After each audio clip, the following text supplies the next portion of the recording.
What's up? Donc aujourd'hui, je te présente la fonction calendrier dans Go High Level, comment le setup pour tes clients de A à Z et en prime une petite automatisation. Donc, je te fais comment connecter ton calendrier, comment créer tes types de services pour ton client, comment les grouper, comment créer ton lien que tu vas pouvoir mettre sur un site web ou tu vas pouvoir même le mettre dans un ad ou quoi que ce soit avec juste un lien spécial. Et aussi, c'est ça, la petite automatisation qui va permettre de confirmer tes rendez-vous et de confirmer 2 jours avant pour être sûr qu'ils se pointent au rendez-vous. Donc, ça ressemble à ça. J'espère que vous allez apprécier. Et sinon, bonne écoute! Donc, on est dans Go High Level, le volet calendrier juste ici. C'est ça qu'on va setup ensemble. Donc, de A à Z, comment le setup, puis je vous fournis même une automatisation pour la confirmation de rendez-vous et la confirmation que le rendez-vous est pris à la cliente, plus une confirmation 2 jours avant, pour être sûr que le client se présente. Donc, vraiment simple, probablement pour aller plugger ton calendrier, on va dans les settings du calendrier, juste ici, et on va aller dans l'onglet connexion. Techniquement, tu n'auras pas le même interface que moi. Toi, tu vas arriver et tu vas juste avoir un plus en plein milieu qui va te demander de créer ton calendrier à partir d'un compte soit Google ou d'un compte Outlook. Donc, si tu prends le compte Google, tu vas avoir déjà le Google Meet de connecter. Si jamais ton client ou toi, tu as des vidéoconférences à faire avec tes rendez-vous, donc ça peut être utile pour ça. Sinon, si tu prends le volet Outlook, si mettons je te fais un petit exemple ici, tu as le choix du Google Calendar, le Outlook, tu peux connecter un compte Zoom si jamais tu n'as pas un Google. Sinon, il y a l'option du iCloud aussi et le Calendly. Donc, tu as les 4 options selon qu'est-ce que ton client utilise. S'il n'y en a pas, ben, je pourrais, de mon humble avis, c'est Google Calendar qui est le meilleur. Après ça, c'est vraiment libre au client là, de choisir qu'est-ce qu'il veut. Un coup que tu as choisi, tu fais connecter, tu rentres tes informations pour ton compte et après ça, tu arrives ici avec un petit crochet vert que quoi, ton compte il est prêt à être utilisé, donc ton calendrier il est valide. Donc, on a mis notre calendrier à l'intérieur.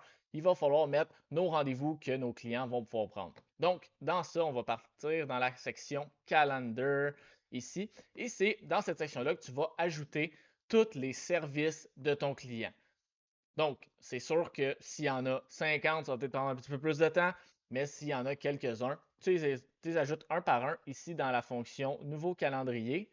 Tu vas choisir le type de calendrier que tu veux. En général, si c'est une entreprise de service, tu vas pouvoir aller dans les More Type, puis tu vas avoir Service Booking ici que tu vas pouvoir choisir. Tu nommes le service. Tu peux ajouter optionnellement une description pour donner un meilleur visuel sur le système de booking. Tu peux assigner le staff member qui peut faire le service. Donc, ça, c'est bien important d'avoir dans l'onglet ici My Staff. Si vous ne le connaissez pas, vous pouvez y aller. C'est assez simple de comment ajouter plusieurs employés. Tu vas les retrouver ici. Ensuite, il faut toujours ajouter un URL parce que quand ils vont choisir un service, ils vont toujours avoir un URL par type de service. Donc, ça, tu n'auras pas le choix. Tu le customises comme que tu veux. Donc, peu importe le service, tu marques service 1, 2, 3, 4, 5, peu importe, jusqu'à temps que tu n'aies plus d'erreur, puis ça va fonctionner. Ensuite de ça, tu vas avoir la duration du service. Donc, ça dure 30 minutes, ça dure 1 heure. Là, tu peux le mettre en heure, en minutes. C'est vraiment libre à toi. Le booking du service. Donc, techniquement, ça va être tes heures d'ouverture qui vont être répliquées ici. Et tu vas pouvoir faire confirmer pour créer ton service. Donc, un coup que tu en as tout créé tes services, ta deuxième étape, ça va être de venir créer des groupes.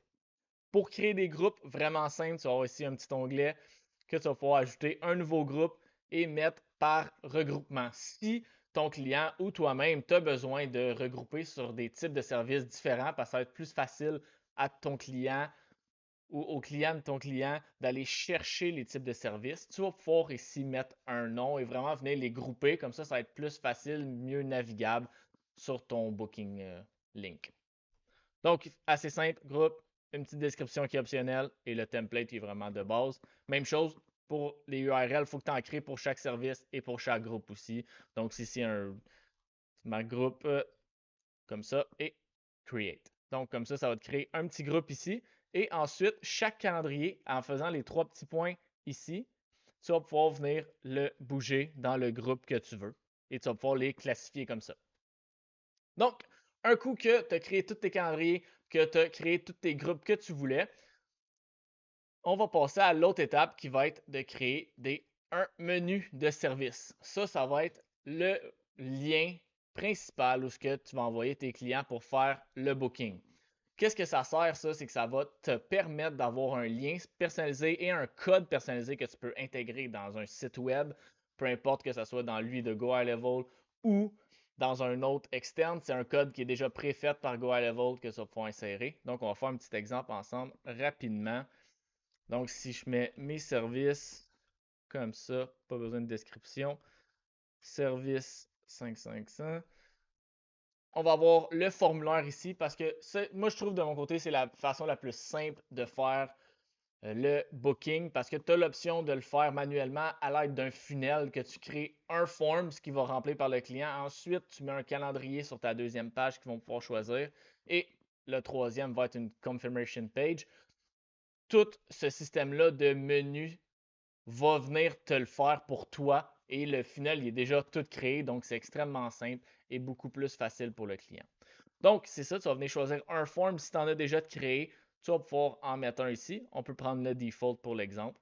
Il va y avoir le consent checkbox, que ça, c'est pour te permettre de pouvoir contacter ensuite tes clients à l'aide de email et de texto dans l'automatisation que je vais vous montrer ensuite quand tout ça va être créé. Et une page de confirmation avec le texte que tu vas pouvoir modifier là, en fonction de tes besoins. Donc, assez simple comme ça. Service, service, on va faire un petit save comme ça. Là, si je save, en savant, ça va te le créer et tu vas pouvoir choisir tes services. Là, je n'ai pas de groupe de services que je peux choisir. Donc, on va le mettre comme ça pour le moment, juste pour l'exemple. Je n'ai pas de calendrier avec des services dedans. Donc, c'est pas la fin du monde. Ça nous crée ici un menu. Et comme je vous parlais tantôt, avec les 3 petits points, tu as l'option d'avoir un code que tu vas pouvoir copier dans un site web et tu vas avoir le scheduling link qui va te pouvoir copier dans ta barre, puis ça va t'amener avec tous les choix de tes calendriers. Donc, assez simple comme ça. Ensuite de ça, pour terminer l'installation, si l'entreprise a plusieurs salles, mais qu'il y a plus d'employés que de salles ou quelque chose du genre, pour être sûr que les salles ne soient pas double book ou quoi que ce soit, ça peut être intéressant de venir ajouter des rooms. Donc, s'il y a plusieurs pièces que les employés doivent aller dedans, c'est vraiment niché comme spécification, mais si c'est nécessaire, tu peux ajouter des pièces avec ta capacité par pièce. Donc ça, c'est vraiment en fonction des besoins du client. Sinon, l'autre qui peut être intéressant aussi, ça va être les équipements. Donc si tu as 5 employés, mais juste 2 équipements qui peuvent faire le service, donc tu ne veux pas te ramasser à être overbook avec le besoin de 3 équipements, mais tu en as juste 2 disponibles. Donc ça va être ici que tu vas pouvoir ajouter les équipements qui sont nécessaires pour faire les services. Si jamais il y a un potentiel de conflit d'horaire. Donc ça, c'est assez simple à programmer. Et un coup que tu as fait ça, tu vas pouvoir utiliser ton Booking Link. Et un coup que ton Booking Link est fait, ils vont pouvoir prendre rendez-vous avec ça. Donc, un coup que ça, c'est tout setup, il nous reste à juste avoir l'automatisation de quand que le booking va être fait. Donc, comment que ça fonctionne? Vraiment assez simple. Le premier, ça va être un trigger que dès que la personne va avoir terminé de booker son appointment, tu vas pouvoir envoyer automatiquement un courriel de confirmation qui va ressembler à Bonjour, first name, donc le prénom. Votre rendez-vous a été réservé pour le temps du rendez-vous. N'oubliez pas de l'ajouter à votre calendrier. À bientôt. Merci avec le nom de la compagnie. Donc, ça va être la même chose pour le SMS. Et ça va être la même ça va être ensuite de ça, on peut envoyer aussi une confirmation 2 jours avant par SMS. On peut ajouter aussi un courriel. Donc, le SMS va ressembler à Bonjour, prénom, ceci est simplement pour vous confirmer votre rendez-vous. Répondez par oui si le moment vous convient, toujours, et par non pour changer la date du rendez-vous.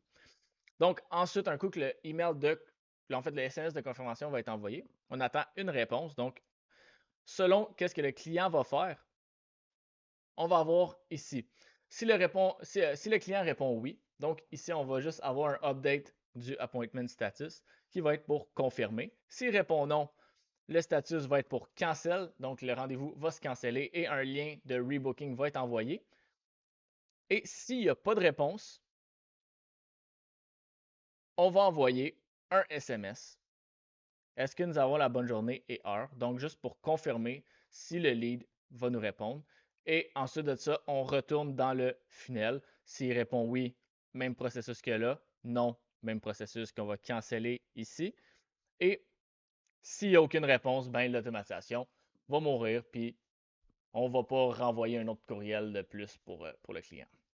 Donc, assez simple à setup. Comme je vous dis, tous les onglets, vous pouvez avec le plus, vous pouvez tout voir. Je vous ai montré des exemples de messages, mais vous pouvez voir qu'ici, ça va être un courriel, un SMS, une notification à l'interne, le système de wait. Tout ce qui est le if lead, ça va être une condition que vous allez pouvoir ajouter pour, si on le met, if else ici, ça va être ça qu'on va mettre ici pour que séparer plusieurs branches, plusieurs possibilités. Et ensuite, les appointment status, ça aussi, ça va être en plus, vous le trouvez. C'est quand même assez simple à trouver. Donc, assez simple à setup. Ça fait le tour complet de comment setup un rendez-vous jusqu'à même confirmer le rendez-vous. Donc, n'hésitez pas si vous avez des questions. J'essaie de faire ça assez clair et concis. Donc, n'hésitez pas s'il y a quoi que ce soit. Puis j'espère que ça vous a aidé pour setuper vos rendez-vous pour vos clients ou même pour vous-même. Sinon, j'espère que vous avez apprécié. Puis n'hésitez pas à vous abonner. Ciao!